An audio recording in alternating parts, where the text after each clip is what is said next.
প্রধান উপদেষ্টা ডক্টর মোহাম্মদ ইউনূস বলেছেন, ফেব্রুয়ারিতে নির্বাচন ও গণভোটের মাধ্যমে নির্ধারণ হবে দেশের ভবিষ্যৎ।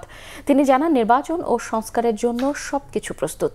রাজনৈতিক অস্থিরতা, সামাজিক বিভাজন ও ভুল নীতির কারণে এই অঞ্চলের সম্ভাবনাগুলো অনেক সময় কাজে লাগানো যায় না বলেও জানান প্রধান উপদেষ্টা।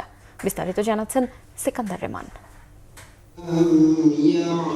উচ্চশিক্ষার বর্তমান অবস্থা ও ভবিষ্যৎ দিক নির্দেশনা শীর্ষক 3 দিনব্যাপী দক্ষিণ এশীয় আঞ্চলিক সম্মেলনের উদ্বোধন করে প্রধান উপদেষ্টা ডক্টর মোহাম্মদ ইউনূস বলেন, শিক্ষা ব্যবস্থার মূল লক্ষ্য কেবল চাকরির উপযোগী জনশক্তি তৈরি করা নয়, বরং সৃজনশীল, স্বাধীন, চিন্তাশীল ও উদ্ভাবনী মানুষ গড়ে তোলা। তিনি আরও বলেন, উদ্যোক্তা মানসিকতা, কল্পনা শক্তি ও নতুন কিছু তৈরির সাহস, এই গুণগুলো শিক্ষা ব্যবস্থার মাধ্যমে বিকশিত হওয়া জরুরি। So I translated that creativity into entrepreneurship. Entrepreneur is a creative being. Why can't we teach entrepreneurs rather than job seekers? Tell young people you're not job seekers, you're job creators.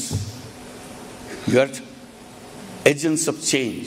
You create things the way you imagine.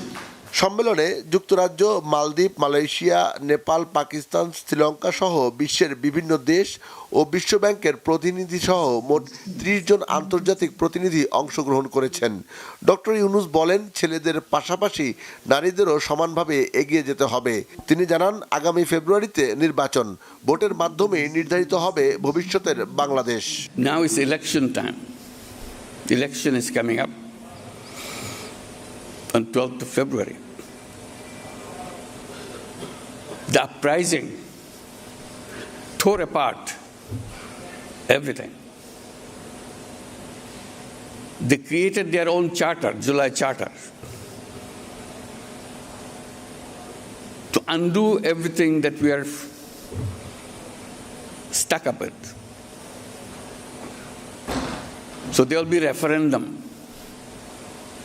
to adopt what the future constitution of Bangladesh should be like. এছাড়া এবারের নির্বাচনে অনেক তরুণরাই জিতে আসবে বলেও আশা করেন সরকার প্রধান। In the political party, Sikandar রেমান, Bangla vision, Dhaka.